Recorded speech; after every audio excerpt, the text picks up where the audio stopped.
Hello मेरे प्यारे बच्चों, स्वागत है आप सभी का बोर्ड एग्जाम के इस ऑनलाइन लर्निंग प्लेटफॉर्म पे। आज हम डिस्कस करेंगे जो आपका आज हिंदी का पेपर हुआ। जो छात्र ये सेट है, ठीक है, 821 डीजी पाए होंगे। जो बाबू 821 डीजी पाए होंगे, कमेंट करके बताना, ठीक है। जिन बच्चों को बाबू 801, ठीक है, 801 डीजी मिला होगा, कमेंट करके बताना, ठीक है। 801 डीजी। देखिए, हिंदी 2023 केवल प्रश्न पत्र। देखिए, कुछ जरूरी निर्देश दिए गए हैं, जैसा कि मैं आपको पहले वीडियो में बता चुका हूँ। 15 मिनट बाबू परीक्षा को पढ़ने के लिए दिया जाएगा। 70 नंबर का आपका पेपर होगा, ठीक है। ए बी में होंगे, ठीक है। जैसा कि आपको पता है ओएमआर सीट पर परीक्षा होनी थी, तो वैसे ही ओएमआर सीट पर परीक्षा हुई है। देखिए, खंड आ जो आपका है, यहाँ देखिए खंड आ, देखिए खंड आ आपका बहुविकल्पी प्रश्न है। वो टोटल आपका 20 मार्क्स, सॉरी 20 नंबर का है, ठीक है। वो टोटल आपका 20 प्रश्न। देखिए, रश्मि मीमांसा के लेखक कौन है? आचार्य रामचंद्र शुक्ल, बिल्कुल सही है। जो आचार्य रामचंद्र शुक्ल लगाए होंगे उनका बिल्कुल सही होगा। तितली कृति है, उपन्यास है। तितली क्या है बाबू? तितली हमारा उपन्यास है, ठीक। डॉक्टर राजेंद्र प्रसाद लेखक हैं। डॉक्टर राजेंद्र प्रसाद लेखक किसके हैं? गांधी की देन के हैं, या हिंदी साहित्य का इतिहास है, या इंद्रजाल के हैं, या हिंदी साहित्य के विमर्श हैं? तो बाबू डॉक्टर राजेंद्र प्रसाद हैं, गांधी के देन। अब ये देखिए, हिंदी साहित्य और कला की रचना है। हिंदी साहित्य और कला की रचना मतलब इसके लेखक कौन है? पद्मलाल पन्नालाल बख्शी जी हैं, या सुमित्रनंदन पंत की है, या जयप्रकाश भारती की है, या भगवत शरण उपाध्याय की है? तो बाबू जिन्होंने बी ऑप्शन टिक किया होगा वह इनका बिल्कुल सही है। अब देखिए, शुक्लोत्तर युग के लेखक कौन है? शुक्लोत्तर युग के लेखक बाबू धर्मवीर भारती जी हैं, ठीक है। शुक्लोत्तर युग के लेखक बाबू धर्मवीर भारती हैं। रीतिकाल के कवि कौन है? केदारनाथ भट्ट हैं, जायसी हैं, या कृष्णदास हैं, या पद्माकर है? तो ये हमारा ऑप्शन नंबर सी होगा, पद्माकर है। अब देखिए, छत्रसाल दशक के रचयिता कौन है? छत्रसाल दशक मतिराम है, या घनानंद है, या हरिऔध है, या दसवें उपाध्याय हरिऔध, ठीक है, इनका पूरा नाम है, या भूषण, ठीक है। तो ये हमारे भूषण जी हैं, छत्रसाल दशक के रचयिता हैं भूषण। अब देखिए, तार सप्तक के संपादक कौन है? तार सप्तक मतलब देखिए, या सच्चिदानंद हिरानंद वसेन अज्ञे हैं, ठीक है, अज्ञे जी हैं, या नरेंद्र शर्मा हैं, या भवानी प्रसाद मिश्र हैं, या केशव हैं? तो बाबू जिन्होंने ऑप्शन नंबर ए इसमें टिक किया होगा, सच्चिदानंद हिरानंद वसेन अज्ञे, वह उनका बिल्कुल सही है। अब देखिए, सुमित्रानंदन पंत की रचना, पंत की रचना कौन है? इसमें ये हमारा छड़दा है, ठीक। सुमित्रानंदन पंत की रचना कौन है? छड़दा है। अब यहाँ देखिए, सुमित्रानंदन पंत की रचना, यहाँ पे बाबू सुमित्रानंदन पंत की रचना थोड़ा गलती से मिस्टेक हो गया था, छड़दा नहीं है, ये हमारा युगवाड़ी है। युगवाड़ी जो है सुमित्रानंदन पंत की रचना है। स्मृति की रेखाएं साहित्य है, स्मृति की रेखाएं संस्मरण है, ठीक है। स्मृति की रेखाएं क्या? संस्मरण है। अब देखिए, करुण रस का स्थायी भाव, करुण रस का स्थायी भाव भय होता है, या निर्भय होता है, या विस्मय होता है, या शोक होता है? तो जाहिर सी बात है, करुण मतलब दुख, तो मतलब शोक हुआ। अब देखिए, पीपर पात सरिस मंडोला, पीपर पात सरिस मंडोला, ये हमारा बाबू उपमा अलंकार होगा। अब देखिए, सुन के बयन प्रेन लपट अट्टे बिना करुणा एन चितई जन लखुन तनु, यहाँ पे क्या होगा? ये हमारा सोरठा है।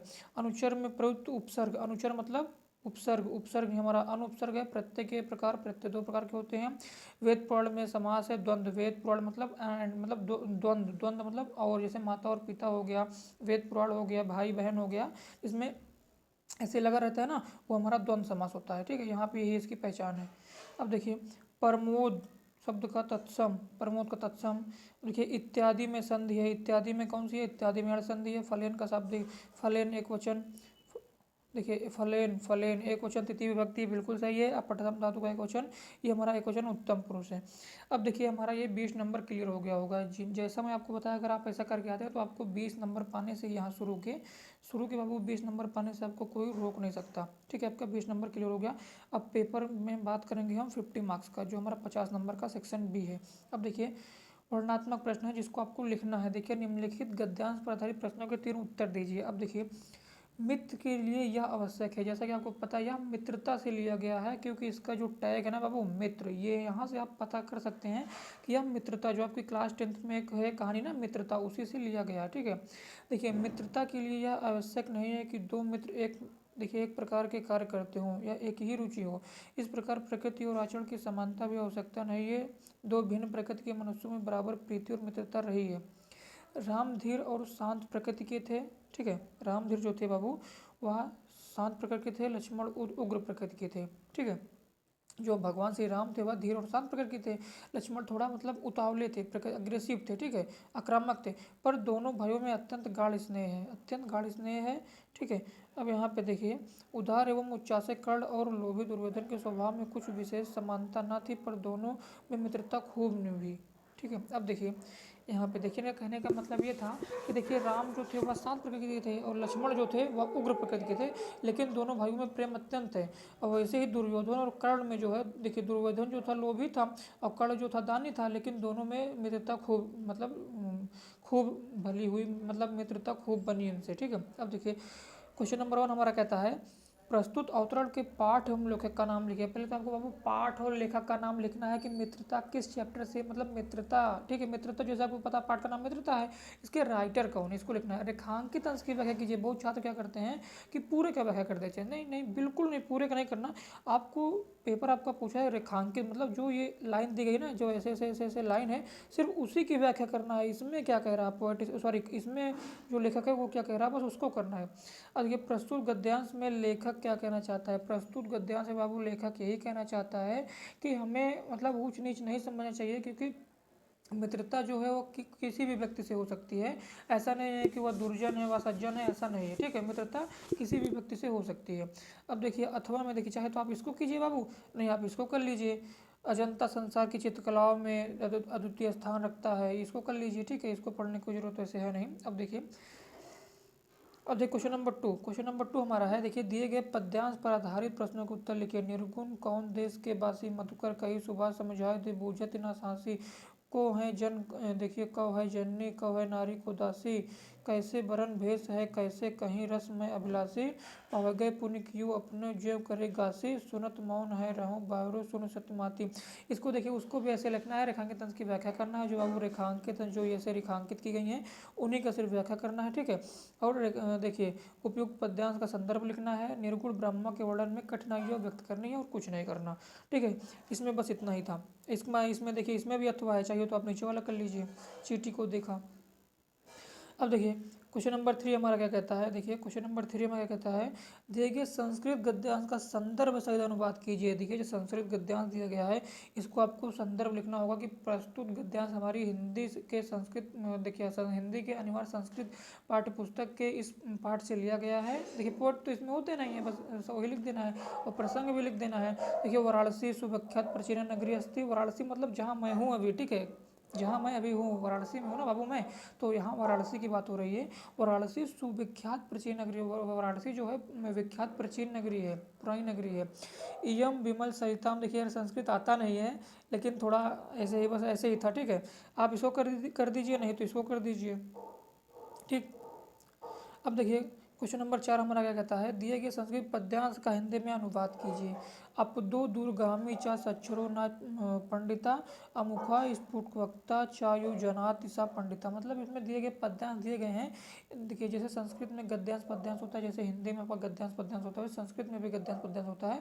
आपको ये दिए गए इनका आपको व्याख्या करना है, ठीक है, और कुछ नहीं करना। इसके लिए आपको देखिए बाबू, आप संदर्भ लिखेंगे, ठीक है, तो आपको 2 मार्क्स दिया जाएगा। आप उसकी व्याख्या लिखेंगे, आपको 3 मार्क्स दिया जाएगा, टोटल आपका 5 मार्क्स हो गया, ठीक।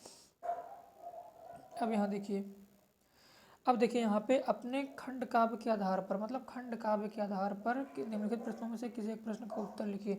अब देखिए एक बोलेगा ना, तो एक बोलेगा का बोल दिया, मान लो एक बोला का, तो दोनों को लिखना है।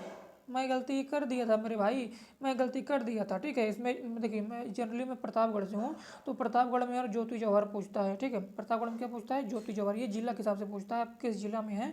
आपके वहाँ टीचर बताए होंगे कि हमारे यहाँ बोर्ड परीक्षा में क्या पूछा जाता है। देखिए जैसे ये ज्योति जवाहर है, हमारे प्रतापगढ़ में क्या होता है बाबू, ज्योति जवाहर पूछा जाता है। मैं ज्योति जवाहर का करके तो आया था, लेकिन यार यही लिखा था ज्योति जवाहर खंड काव्य के मतलब कथा व संक्षेप में लिखी है, ये ऊपर वाला मैं किया ही नहीं था।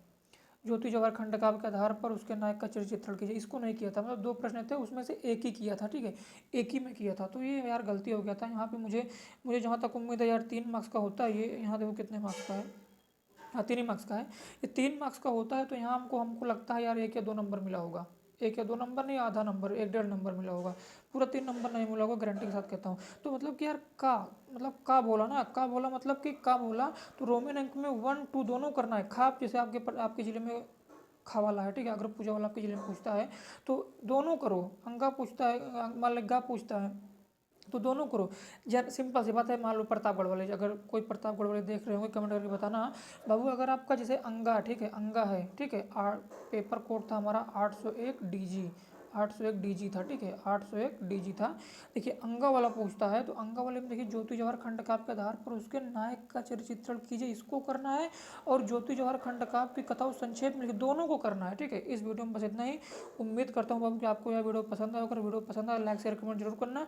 और ऐसे ही वीडियो पाने के लिए चैनल को सब्सक्राइब कर लेना। आगे बहुत क्रांति होगी यार, बोर्ड परीक्षा को लेकर 2024 में तो यार एकदम धूम मचाने वाले हैं हम, ठीक है।